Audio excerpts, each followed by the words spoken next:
안녕하세요. 커피앤톡입니다. 오늘도 와주셔서 감사드리고요. 바로 사연 읽어보겠습니다. 안녕하세요. 저는 올해 60이 된 여자입니다. 남편이 먼저 하늘나라로 떠나고 난 뒤로는 멍하게 앉아서 TV만 보다 잠드는 날이 허다했죠. 눈만 뜨고 나면 하루가 다가 있고 누가 보면 죽는 날만 기다리는 사람과 다를 바 없는 모습이었죠. 잠이 들어서도 깜깜한 공간에 혼자서 있는 게 싫어 계속 켜놓다 보니 한시도 안 꺼지는 TV가 어느 날은 안쓰럽게 보이더라고요. 그래서 저도 모르게 너도 좀 쉬고 싶지? 괜히 주인 잘못 만나 고생이다.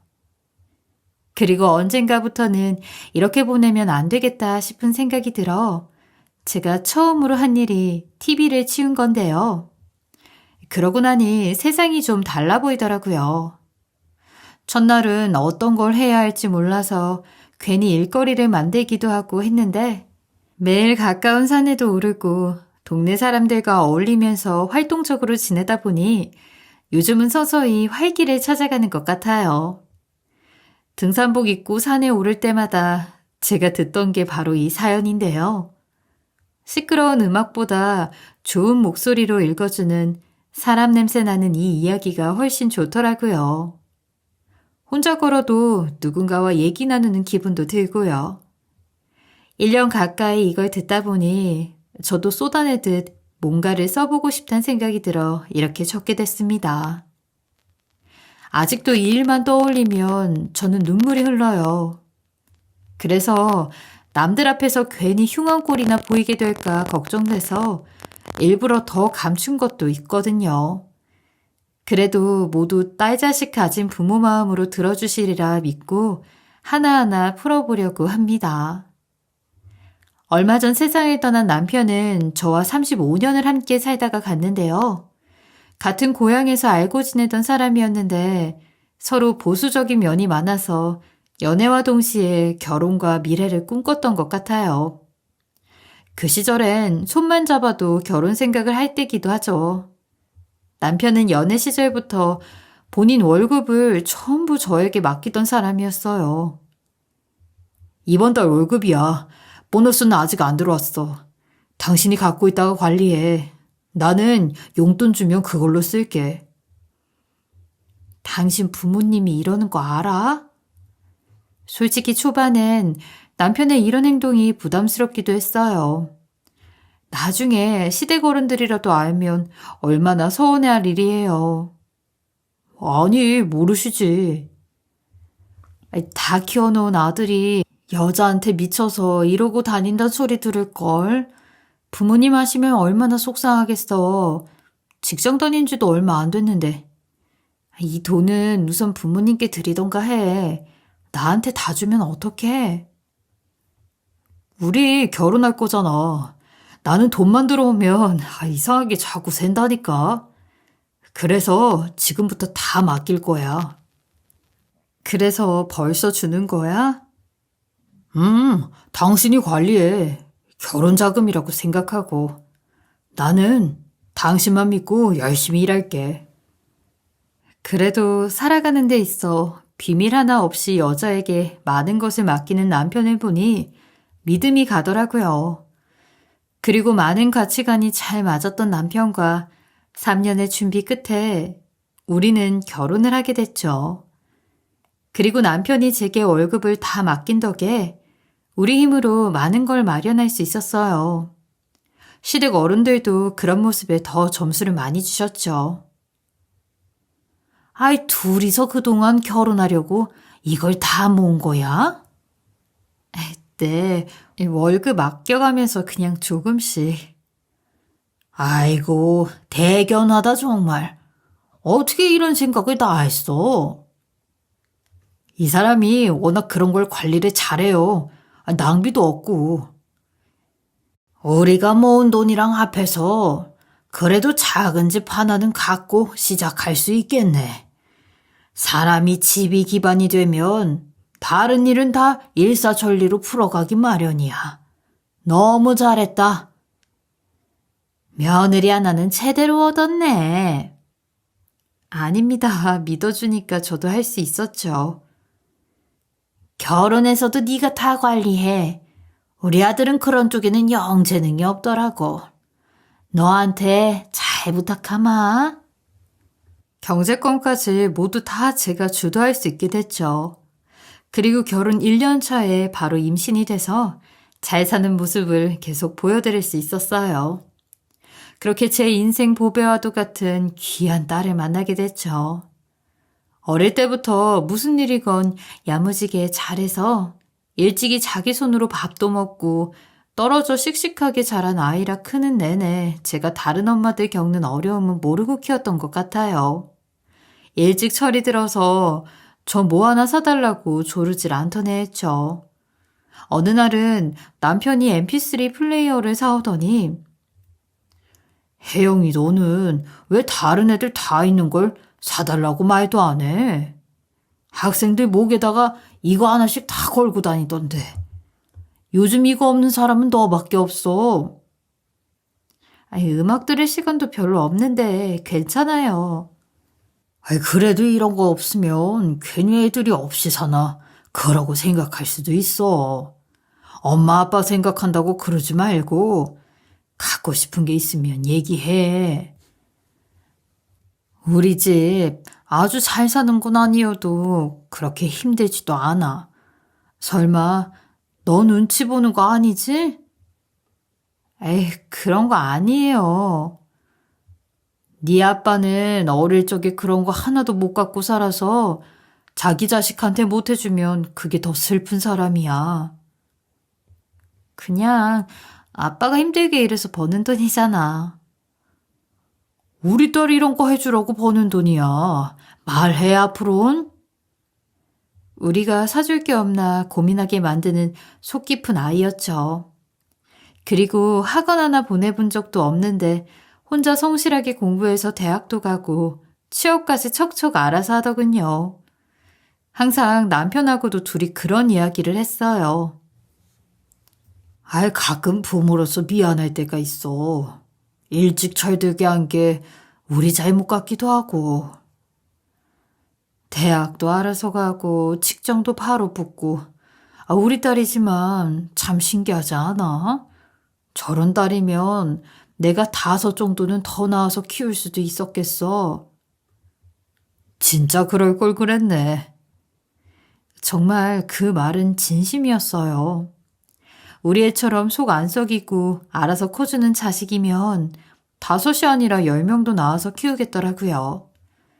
그 정도로 늘 고마운 아이였죠. 그런데 직장 생활을 5년 정도 하더니 누구를 만나는 눈치더군요.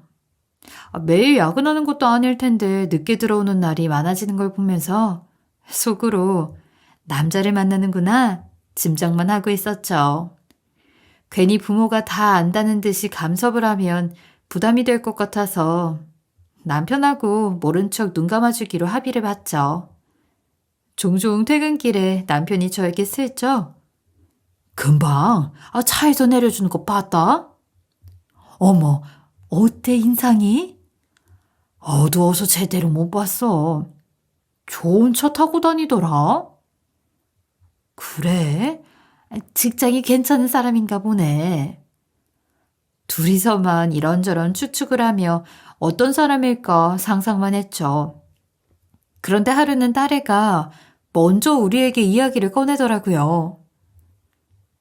엄마, 요즘 내가 만난 사람이 있어요. 엄마가 눈치가 백단인데 이미 알고 있었지? 그 사람이 인사하고 싶다는 걸 내가 말렸어요. 괜찮아, 우리는. 너 결혼까지 생각하는 거야? 그러니까 지금 보여주려는 거잖아. 뭐 하는 사람인데? 어떻게 만났어? 그 사람은 제약 분야에서 일해요. 연구원인데 솔직히 우리 둘 다 일 욕심이 많아서 결혼 생각은 안 했거든요. 근데 갑자기 왜 마음이 섰어? 좋은 기회가 생겼는데 결혼을 하고 가는 게 좋을 것 같다는 생각이 들어서요. 딸이 좋은 기회가 생겨 결혼까지 결심하게 됐던 그 말에 무슨 일이 있는 것 같아 더 자세히 물었죠. 어? 좋은 기회가 생겼다니? 아, 외국에 가서 연구할 수 있는 건데, 우리 둘 다 그게 붙어서. 이왕 이렇게 된 거 한국에서 식 올리고 가서 살면서 계속 연구도 하면 좋을 것 같아서. 아이고, 너무 잘 됐네. 둘 다 뭐 하나 빠지는 게 없구먼. 남편은 잘 됐다며 박수를 쳤지만 저는 아니었죠. 아유, 엄마는 왜 말이 없어? 직종이 마음에 안 들어? 아니, 아니. 똑똑하고 좋은 사람 골랐겠지, 우리 딸이. 근데 외국 가서 그렇게 오래 지내다 보면 너 볼 수 있는 날이 너무 없잖아. 엄마는 갑자기 네가 없다니까 그게 실감이 안 나서. 아이고, 이 사람이 왜 울고 그래? 주책맞게 딸이 결혼 소식을 들고 왔는데 그 앞에서 저는 왈칵 눈물이 차더라고요. 그리고 딸은 가만히 제 손을 잡더니 엄마 자주 와. 내가 일 안정되고 지내면 엄마 여기 와서 몇 달씩 지내다 가고 그럼 되니까. 우리 아직 30대라서 젊잖아요. 하고 싶은 것도 많고 나중에 생각하면 좋은 선택일 거야. 엄마는 무조건 네 선택은 믿어. 믿는데 알아. 엄마 마음이 어떤지. 남편이 저보다 더 의연하게 이 사태를 정리하면서 아이 여보, 둘이서 제대로 공부도 하고 더 좋은 환경에서 산다는데 당신 욕심에 애 맞고 그러지 마. 마음 불편하잖아. 그렇게 딸을 보내기로 마음을 먹고 나니 결혼 준비까지 남은 시간이 더 속절없이 흐르는 것 같았죠. 그리고 집에 처음으로 초대해서 사위에게 밥을 차려주는데 똑똑하고 좋은 집안에서 자란 귀티가 흐르더라고요. 뭔가 평범한 사람과는 다른 것도 느껴졌죠. 장모님, 약 드시는 거 있으면 저한테 보여주실래요? 장인어른 것도 전부 다요. 아, 우리 먹는 약? 제약회사에서 오래 일해서 그런지 영양제 하나까지도 성분을 다 봐주면서 챙겨주더라고요.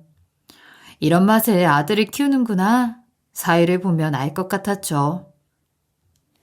이게 외국 사람들이 주로 먹는 거라서 한국인한테는 안 맞거든요. 미네랄이 너무 많아요. 우린 미역도 많이 먹고 그래서. 이건 드시지 마세요. 제가 더 좋은 걸로 갖다 드릴게요. 아이고, 고마워. 아이, 의사보다 더 낫네, 우리 사위가. 그리고 밥을 차릴 때도 수저 하나를 놓는 것도 괜히 눈치가 보였죠. 마치 이 집을 신기하다는 듯 보는 사위 눈빛에서 묘한 긴장이 생기더라고요. 아유, 이게 입에 맞을까 모르겠네. 한다고는 했는데. 맛있어 보이는데요? 잘 먹겠습니다. 흐뭇하게 수저를 뜨는 사위를 보는데 갑자기 집안을 둘러보더니 이게 옛날 주택인 거죠? 그렇지. 한 30년도 더 됐나? 신혼 때부터 살았으니까. 그때부터 한 번을 안 옮기신 거예요? 그때 사서 왔는데 마당에 뭐 심기도 좋고 그래서 나는 오래돼도 이 집이 정겹고 좋더라고. 우리 남편도 아파트 갈 생각을 안 해. 거기 답답해서 못 살겠대. 장모님, 제가 식탁 하나 좋은 걸로 바꿔드릴게요. 멀쩡한 식탁을? 아니야, 우리 너무 잘 쓰고 있어. 이게 완전 구식이잖아요. 다 달았는데. 어? 아유, 우리가 구식인데 구식을 써야지. 제 지인 중에 가구 좀 크게 하는 친구가 있어서 괜찮은 걸로 하나 바꿔드릴게요. 아니야, 괜찮아. 오래된 집에 식탁만 좋으면 뭐해. 아니, 이참에 이사하시는 건 어떠세요? 아파트 불편하시면 좋은 주택 하나 마련해 드릴게요. 안 그래도 부모님이 뭐 하나 해주고 싶다고 이야기했는데 혜영이가 계속 거절하는 바람에 우린 둘만 잘 살면 그걸로 됐어. 딸 열심히 키워주신 값인데 받으셔도 됩니다. 아이고, 다 늙은 노인 둘이서 편한 데 살아야지.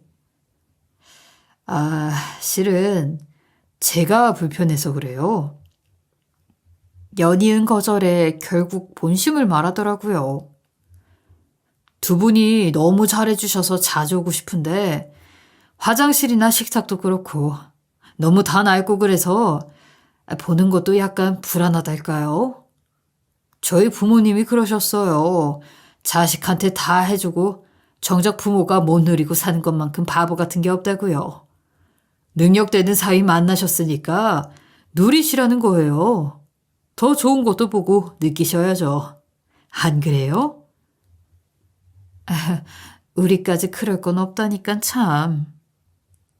저희들이 외국으로 가버리니까 막상 같이 만나는 것도 기회가 없을 것 같아서 저희 부모님하고도 자주 만나고 그렇게 지내시면 좋겠는데 아마 여기 사는 것 알면 안 오실 거예요.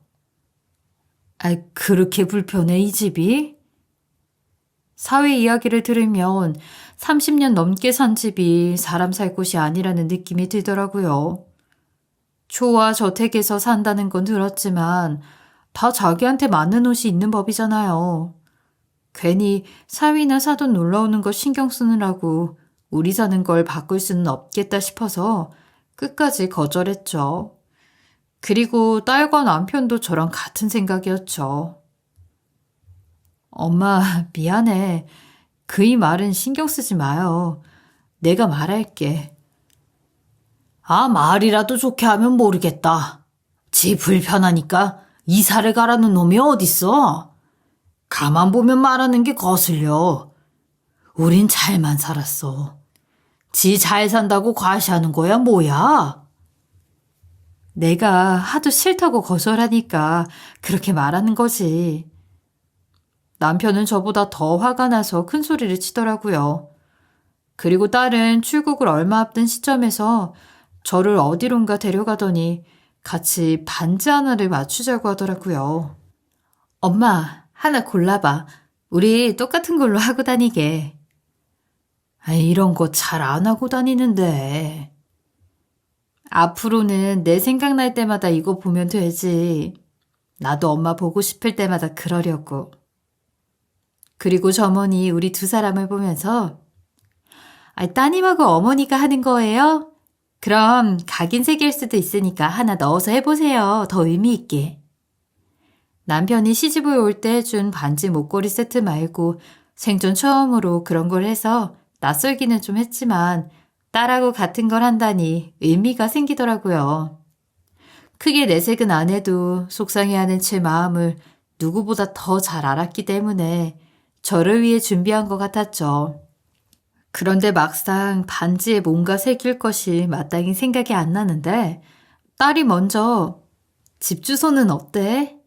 내가 외국 가면 한국으로 된 주소가 색다를 것 같기도 하고 우리 집 번지수 볼 때마다 한국 생각도 날 것 같아서. 좋아. 엄마는 그럼 네 이름 새길래.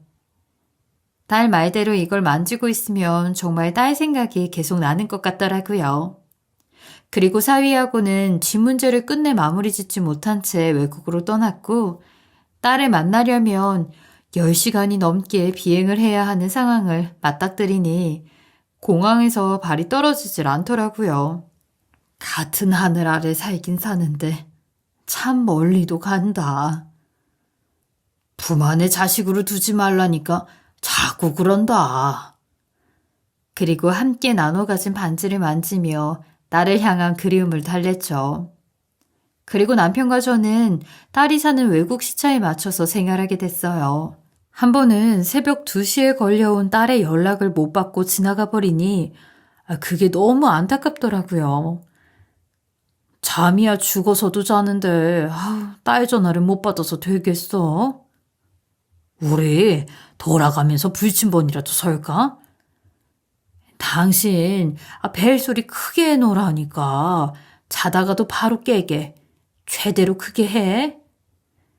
전화만 왔다 하면 놀라서 기청이 떨어질 정도로 크게 해놓고 오매불망 외국에서 걸려올 전화만 기다리면서 살았죠. 그런데 어느 순간부터 딸의 연락이 뜸해지더라고요. 그 빈자리를 채워준 건 사위였어요. 장모님, 접니다. 잘 지내셨어요? 한국은 덥겠네요. 어허, 목소리가 좋아 보이네. 일은 어때? 둘이 잘 지내고?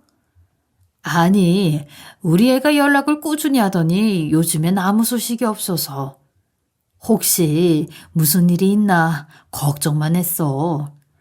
늦게라도 괜찮으니까 연락 좀 하라고 해. 시차가 참 걸려서 한국 시간으론 새벽이니까 아마 계속 타이밍을 놓친 것 같아요. 혜영이가 실은 여기서 큰 일을 하나 맡았거든요. 근데 그게 보완이 필요해서. 무슨 일? 회사에서? 네, 워낙 실력자잖아요. 그래서 아마 6개월 정도는 외부 연락을 못 할 겁니다. 뭐? 6개월이나? 그 말을 듣자 가만히 뒤에서 듣고 있던 남편이 껴들어서 자네, 우리 애가 무슨 국정원에서 일하는 것도 아니고 부모하고 연락도 못하게 한다고? 그런 법이 어딨어? 그것도 6개월씩이나 생사도 모르고 살아야 한다는 거야? 참, 이해가 안 가네. 자네가 설명을 좀 해주지 그래? 아버님, 진정하세요. 혜영이 관련해 궁금한 건 앞으로 저한테 다 물어봐 주시면 빠짐없이 얘기해 드릴게요. 자네가 그쪽에 말 좀 해주면 안 되나? 제가요? 외국은요, 무슨 일을 하건 보안이 철저합니다. 한국에서나 그런 사정 이해하면서 일하죠. 이 사람들은 부모도 안 믿어요. 참 독하죠? 아휴, 일이라니 어쩔 수는 없기는 한데. 그러게요. 저도 아내하고 집에서 얼굴도 못 보거든요. 저한테 뭐든 물어보고 연락하세요. 건강하시고요. 보안까지 걸려서 연락 한 통도 어렵다는 그 전화를 받고 나니 남편하고 딸이 어떻게 지내나 온통 그 생각밖에 안 되더라고요. 안부라도 잘 지낸다고 들으면 마음이 놓일 텐데 밥은 잘 먹는지 낯선 데서 어떻게 사나 이만저만 걱정이 아니었죠.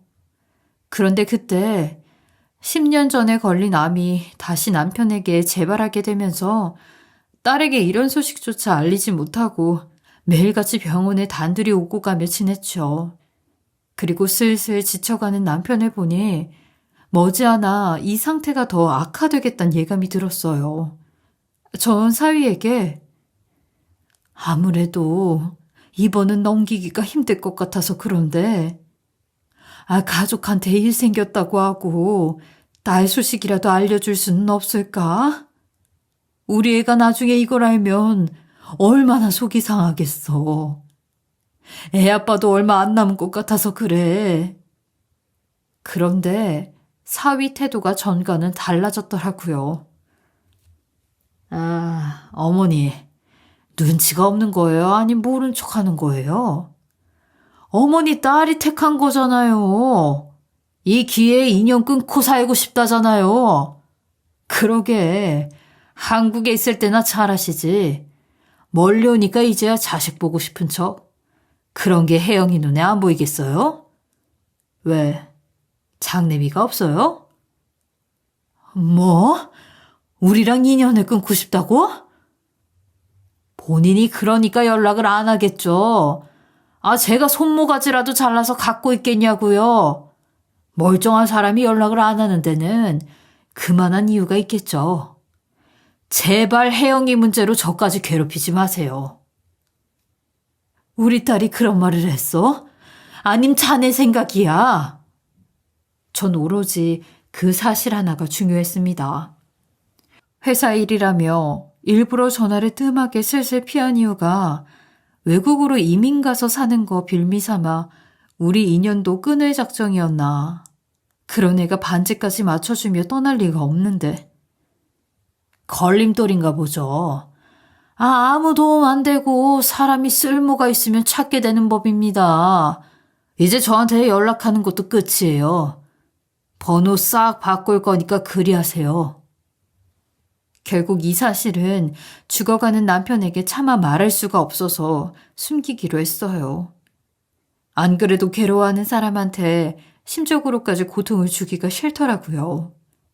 사위 말대로 딸 손가락이 부러진 게 아니면 언제라도 연락이 오겠지. 회사 보안이 철저한 일이겠지. 기다리는 것밖엔 방법이 없었죠. 결국 딸 얼굴도 못 보고 떠난 남편은 마지막에 자식 기다리지 마. 소용없어.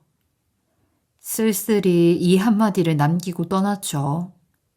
결국 혼자서 장례를 치르고 딸을 찾는 이야기가 들렸지만 저는 애써 내색도 하지 않았습니다. 그렇게 1개월이 지난 후 저도 슬슬 딸에 대한 미움이 생기더라고요. 배신감도 들었고요.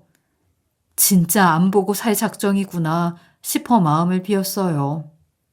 그런데 하루는 경찰서에서 계속 연락이 오더라고요. 스팸 전화인가 싶어서 무시하고 있다가 3번째 걸려왔을 때 받았더니 우리 집 주소를 부르더니 여기 사는 분 맞아요? 네, 그런데요. 무슨 일로 경찰서에서 연락을 주셨죠? 잠시 와보셔야 할 것 같은데 어떤 분이 실종 신고가 돼서 왔는데 소지품에 지금 이 주소가 있어서요. 오셔서 얼굴 보고 확인만 해주시면 됩니다. 남편도 얼마 전에 죽고 우리 집 주소에 포함된 사람이 아무도 없던 터라 이상하긴 했지만 그래도 사람 일은 또 모르는 거니 신원 확인만 해달라는 경찰의 요구에 저는 반신반의하며 경찰서로 향했죠.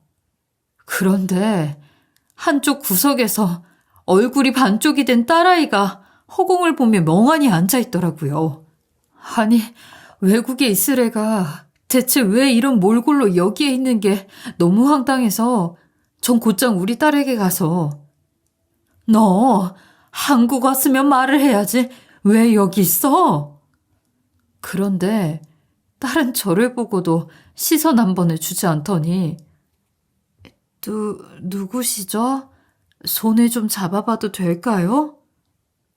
뭐? 제가 앞을 못 봐서 죄송합니다.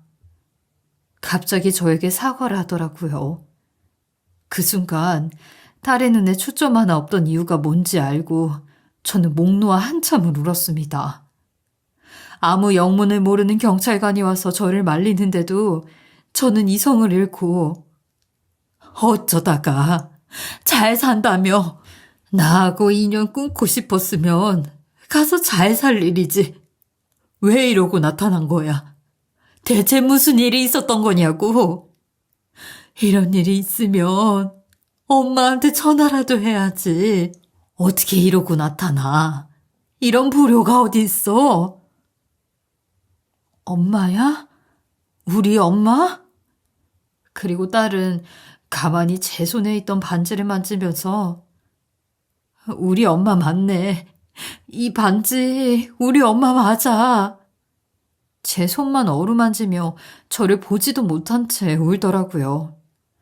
그리고 딸이 산다는 집에 가보니 쪽방촌에 버려진 채 자원봉사자 도움으로 연명하고 있더군요. 심지어 딸이 집이라도 찾아갈까봐 자물쇠까지 걸어 잠가놓고 살게 했더라고요. 그런 줄도 모르고 잘 사는데 우리가 걸림돌이라 느꼈나 싶어서 미워하던 제가 너무 원망스러웠죠.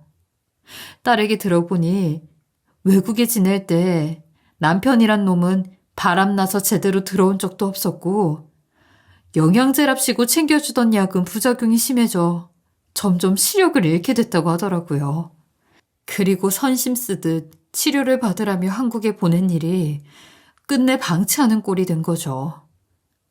일단은 저는 그 집에 있던 짐을 전부 챙겨 저희 집으로 딸애를 데려온 뒤 우리 딸 인생을 두 눈을 뺏은 그놈에게 제 목숨을 내건 복수를 준비했습니다. 그놈 심장을 갈기갈기 찢어놔도 모자랄 것 같더라고요.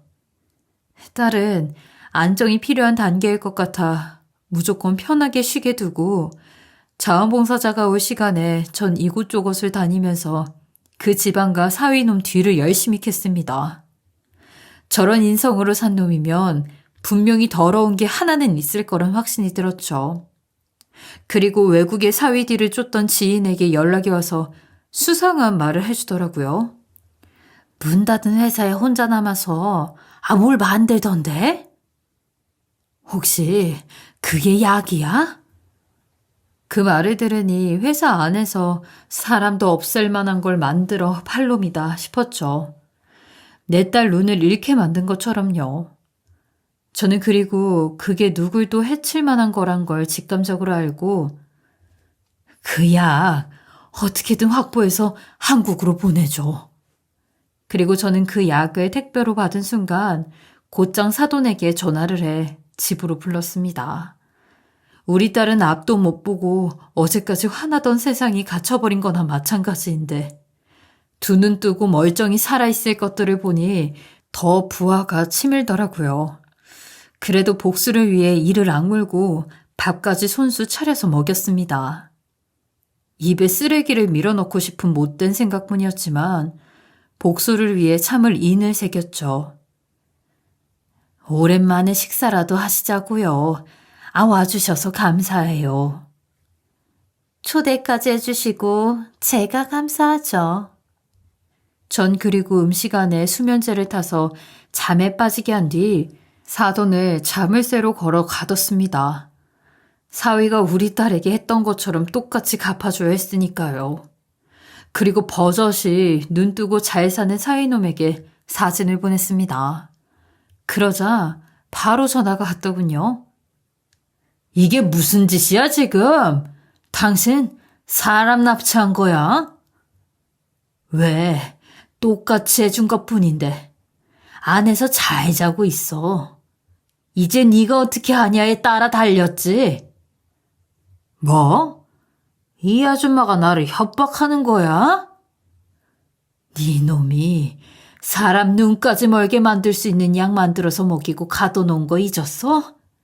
내가 똑같이 네 부모한테도 좋은 약 하나 주려고 하는데 네 손으로 만든 거 무슨 약? 무슨 약을 먹여? 너 한국에 빨리 들어와. 내 앞에 나타나는 게 좋을 거야. 2주 전에 회사에 남아서 혼자 만드냐? 그거 먹일 거야. 뭐라고요? 그거 안 돼. 그거 먹으면 안 된다고. 그러니까 나한테 당장 오라고. 잠깐만. 제발 끊지 마요. 그거 진짜 위험한 거예요. 당신 사람 해하고 싶어요? 그러고도 멀쩡히 살 것 같아?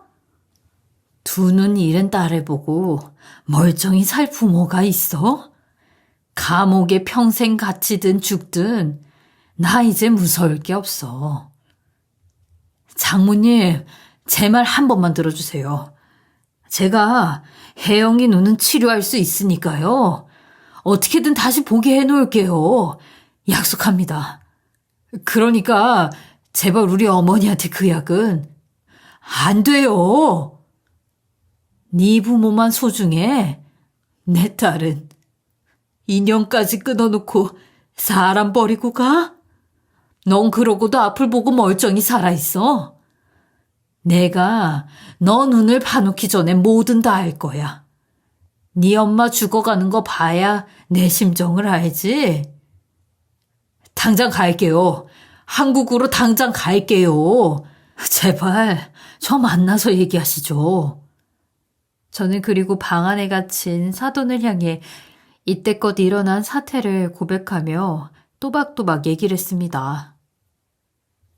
당신 아들 두 눈 잃은 것 봤으면 이 집보다 더한 것도 할 겁니다. 그러니까 아무 소리 말고 거기 있어요. 지금 맘 같아선 그대로 없애버리고 싶은 거 참고 있으니까. 아들 오기 전까진 나도 풀어줄 생각 없으니까 그렇게 알아요. 제 말에 안 싸돈도 방 안에서 아무 말을 안 하고 하루를 꼬박 버티더라고요. 그렇게 26시간 만에 집 앞에 나타난 사위를 향해 저는 그간 참고 있던 울분을 다 쏟아내며 내 딸 눈 돌려놔. 안 그러면 네 엄마도 못 지켜. 시력 잃는 게 아니에요. 진짜입니다. 치료하면 될 거예요. 너 같은 놈 하는 소리 믿겠어? 확실한 답 갖고 와. 안 그러면 네 엄마 눈이 아니라 목숨줄을 끊어버릴 거니까. 나 패는 게 없어 지금. 알아? 경찰이라도 끌고 왔다간 네 엄마 입에 네가 직접 네 손으로 만든 거 쑤셔 넣을 거니까 그렇게 알아. 해결한다잖아요. 의사소견서 받아오면 돼요? 자기 부모를 볼모로 삼고 있어서인지 그놈은 빠르게 움직여 제 앞에 서류를 들고 왔더군요. 다행히 각막 손상 때문에 흐리게 보였던 거라 수술을 하면 예전처럼 시력이 좋진 않아도 돌아갈 순 있다고 하더군요. 평생을 못 보고 살 줄 알았던 암담한 상황에서 다행히 벗어났고 사위는 병원에 찾아와서 이제 우리 엄마 꺼내줘요. 수술 잘 됐잖아. 그게 그걸로 똑같이 갚아지는 줄 아냐? 이 쓰레기 같은 놈아.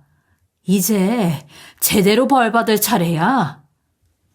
저는 딸이 깨어난 날 사위놈을 그대로 야생동물처럼 포획해 경찰서로 넘겼습니다. 그간 그놈이 회사에서 만든 그 약을 제조한 것만으로도 엄청난 죄가 성립된다는 걸 알았거든요. 그놈은 끌려가면서도 저를 향해 증거 있어? 이 노망난 놓친애야. 내가 만들었다는 증거 있냐고. 증거야 차고 넘치지. 아니라고 한번 우겨봐라. 넌 아마 죽는 날까지 한국에 발도 못 딛고 거기서 죽을 거다. 네가 한 짓은 그거로도 모자라. 게다가 그 회사가 외국에 있는 상황이라서 우리나라 법이 아닌 그 나라 법에 맞게 적용이 돼서 30년형은 기본 받을 거라는 변호사의 자문을 듣고 그놈에 대한 벌을 제대로 줄 수 있겠다는 확신이 있었죠. 그 주의 법은 이런 문제에 높은 형이 규정돼 있다고 하더군요. 그렇게 미국까지 끌려가 감옥살이를 하게 된 사위란 놈을 저는 두 눈 한 번 안 깜빡이고 바라봤습니다. 딸을 대신해서 그놈이 무너지는 꼴을 저라도 똑똑히 봐둬야겠다 싶었거든요. 그렇게 끔찍한 짓을 벌인 잠시나마 우리 집안의 사위로 왔던 그놈이 인생에서 사라지고 난 뒤 그제야 딸과 저는 예전처럼 돌아갈 수 있었습니다. 평생 속 한 번 안 썩이더니 한 방에 다 해버렸어. 엄마, 이젠 내가 절대 엄마 눈에 눈물 나게 안 해. 제발 쉬라고 해도 아무것도 못 보던 때 이제 보는 것이 있다며 얼마나 감사한 건지 몰랐다면서 전보다 더 열심히 살고 싶다고 딸이 그러더라고요. 걱정은 되지만 그래도 요즘이 제일 행복하단 딸 말처럼 저도 든든하게 딸을 지켜주는 버팀목이자 남은 인생의 좋은 친구가 돼주고 싶습니다. 그리고 저도 딸처럼 지난 날은 다 잊고 하루하루 더 활기차고 행복하게 살려고 노력 중이에요. 그리고 언젠간 하늘나라에서 남편을 만나면 제대로 사위놈 복수해준 이야기도 다 해주려고요. 엄마 노릇했다고. 그리고 우리 딸이 우릴 안 보고 싶었던 게 아니라고 오해도 다 풀어주려고요. 어쩌면 이미 다 보고 우릴 도왔는지도 모르겠지만요. 저의 긴 이야기 들어주셔서 감사합니다. 지금까지 커피앤톡이었습니다. 오늘도 끝까지 함께 해주셔서 감사하고요. 저는 다음 영상으로 또 찾아뵙겠습니다.